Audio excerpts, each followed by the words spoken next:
2300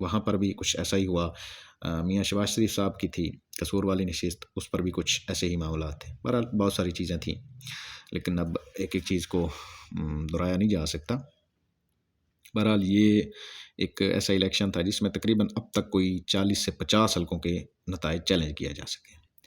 اسی طرح ملتان میں آ جائیں تو ملتان میں تقریباً جو شاہ محمود قریشی صاحب کی صاحبزادی ہیں مہر بانو قریشی، انہوں نے بھی اپنے نتائج کو چیلنج کیا. بقول ان کے تقریباً 16,000 ووٹ مسترد ہوئے ہیں. یہ بڑی سوچنے کی بات ہے کہ شہر میں تقریباً 16,000 کا ووٹ مسترد ہونا ایک غیر معمولی سی بات ہے. اس طرح شاہ محمود دوسرے جناب بیرسٹر تیمور ملک صاحب تھے جو کہ سابق وزیر اعظم یوسف رضا کے مقابلے میں لڑ رہے تھے. یوسف رضا تقریباً 293 ووٹوں سے جیتے ہیں، لیکن اس میں یہ ہے کہ اس حلقے میں بھی تقریباً 12,000 ووٹ مسترد کیے گئے. اسی طرح علی موسیٰ صاحب جو کہ جن کو مطلب کہ فاتح قرار دے دیا گیا تھا، جو کہ تقریباً کوئی 6,000 کی لیڈ سے جیت رہے تھے، جب دوبارہ گنتی کی گئی تو پتہ چلا کہ مہربانو صاحبہ 5,000 کی لیڈ سے جیت چکی ہیں. لیکن ابھی تک ان کا نوٹیفیکیشن جاری نہیں ہوا الیکشن کمیشن کی طرف سے. بہرحال یہ کچھ تھے نتائج جو آپ سے شیئر کرنے تھے. اس کے ساتھ ساتھ جو زین قریشی صاحب ہیں، صاحبزادے ہیں شاہ محمود قریشی صاحب کے، وہ حلقہ N151 سے لڑ رہے تھے. ان کے مد مقابل تھے جناب جاوید اختر انصاری. جاوید اختر انصاری وہ شخص ہیں جو کہ 2018 میں MPA منتخب ہوئے تھے پاکستان تحریک انصاف کی سیٹ سے، کی نشست 2018 میں پاکستان تحریک انصاف کی جانب سے MPA منتخب ہوئے تھے. بہرحال اس کے بعد 9 مئی کے واقعات کے بعد انہوں نے تحریک انصاف چھوڑ دی اور کچھ عرصہ سیاست سے دور رہے، لیکن انتخابات سے پہلے پھر انہوں نے میاں نواز شریف اور شہباز شریف سے رجوع کر کے نون لیگ کا ٹکٹ حاصل کیا، اور وہ بھی قومی اسمبلی کا. اس طرح بہت سارے اور لوگ ہیں جن میں ایک احمد حسین ڈیڑھ صاحب جو کہ 2018 میں پاکستان تحریک انصاف کے ٹکٹ پر الیکشن لڑے اور کامیاب ہوئے. اس بار وہ جناب مسلم لیگ نون کی طرف سے الیکشن لڑ رہے تھے، لیکن اس بار ان کو ناکامی کا سامنا کرنا پڑا.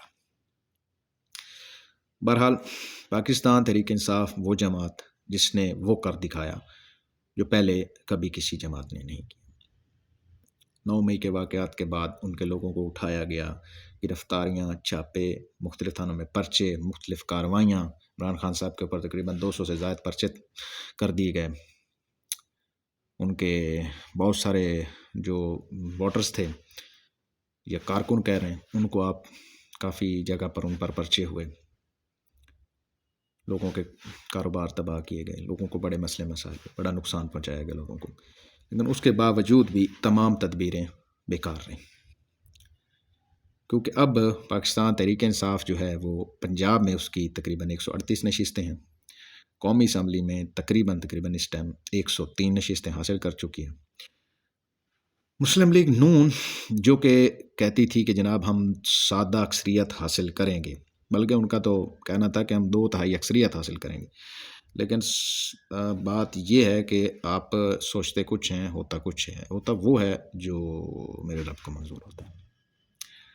بہرحال مقتدر حلقوں میں یہی باتیں چلتی رہیں کہ تحریک انصاف کم از کم 25 سے 30 سیٹوں سے زیادہ نہیں جیت سکتی، لیکن انہوں نے ایک بڑا ہی سنیریو کو چینج کر دیا.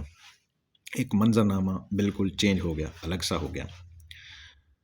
اس کے مطابق اب مسلم لیگ نون جو کہتی تھی کہ میں 2/3 اکثریت لوں گی، لیکن وہ افسوس کے ساتھ کہنا پڑ رہا ہے سادہ اکثریت بھی نہیں لے سکتے. اس کے ساتھ ساتھ پیپلز پارٹی جو الیکشن سے پہلے کہتی تھی کہ ہم جناب 2/3 اکثریت لیں گے، ہم 300 یونٹ تک فری دیں گے، ہم 10 لاکھ گھر بنائیں گے، بہت ساری چیزیں وہ بیان کرتے تھے. لیکن بہرحال یہ دونوں جماعتیں اب نون لیگ کی اس وقت موجودہ جو صورتحال ہے اس میں اس کی نشستیں ہو چکی 75 قومی اسمبلی میں، جبکہ پیپلز پارٹی کی موجودہ نشستیں ہیں 60. اس کے ساتھ ساتھ پاکستان تحریک انصاف کے جو آزاد امیدوار تھے وہ تقریباً 103 پر پہنچ چکے ہیں. اس کے علاوہ جو دوسرے آزاد امیدوار تھے وہ تقریباً ہیں، ان کی تعداد بھی 12-13 ہو چکی ہے. اب آج 4-5 دن کے باوجود بھی اب حکومت سازی کا عمل مکمل نہیں ہو سکا.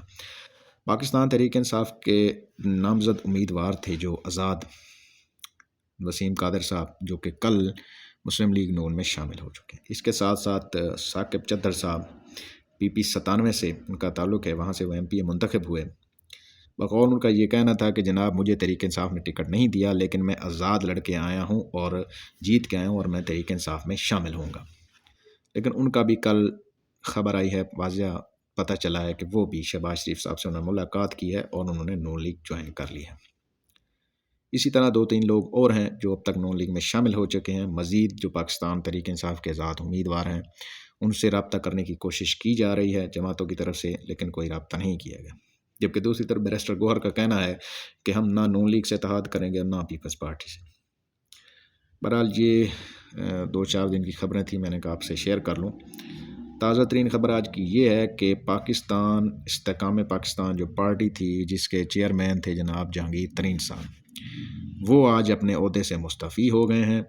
ان کا یہ کہنا تھا کہ میں نے 2 سیٹوں پر الیکشن لڑا لیکن میں کامیاب نہیں ہوا، تو لہٰذا میں اب اس عہدے پر رہنا نہیں چاہتا، اور انہوں نے چیئرمین شپ سے اپنا عہدے کا استعفیٰ دے چکا ہے۔ ان کا یہ کہنا تھا کہ سیاست سے دور ہوں لیکن عملی طور پر اپنے طور پر لوگوں کے بھلائی کے لیے کام کرتا رہوں گا۔ ان کی ایک بات بڑی اچھی تھی، انہوں نے کہا جی کہ عوام کے مینڈیٹ کا احترام کیا جائے۔ اسی طرح دوسری طرف چلیں تو جناب جماعت اسلامی کے امیر تھے جناب سراج الحق صاحب، وہ بھی اپنی دونوں نشستوں سے ہار گئے۔ ان کا بھی آج یہی کہنا تھا کہ میں جو مطلوبہ نتائج حاصل کرنا چاہتا میں اس میں ناکام رہا ہوں، لہٰذا میں اس جماعت اسلامی کے امیر کے عہدے سے مستعفی ہوتا ہوں۔ یہ آج تھوڑی 2 بڑی اہم ڈیولپمنٹ تھی جو میں نے کہا آپ سے شیئر کر لیں۔ بہرحال ابھی تک کچھ حلقوں کے نتائج رکے ہوئے ہیں، ان کو چیلنج کیا گیا ہے۔ اب دیکھنا یہ ہے کہ کیا ان کے نتائج کے فیصلے آنے تک انتظار کیا جائے گا یا اس سے پہلے حکومت سازی کا عمل مکمل ہو جائے گا۔ ابھی بہت ساری باتیں چل رہی ہیں، بہت سارے لوگوں نے نتائج چیلنج کیا ہے، بہت ساری جگہوں پر اسٹے آرڈر بھی جاری ہو چکے ہیں، بہت سارے نتائج کے فیصلے محفوظ ہو چکے ہیں، اور بہت سارے درخواست کنندگان کو کہا گیا ہے کہ آپ پہلے الیکشن کمیشن سے رجوع کریں۔ تو یہ اب 3-4 دن کی خبریں تھیں، میں نے کہا آج آپ سے شیئر کر لیں۔ تو انشاءاللہ نیکسٹ ولاگ میں کچھ اور باتیں ہوں گی اس الیکشن کے متعلق، کچھ اور چیزیں آپ سے شیئر کریں گے۔ تب تک کے لیے اپنا خیال رکھیں، جہاں بھی رہیں خوش رہیں۔ اللہ حافظ۔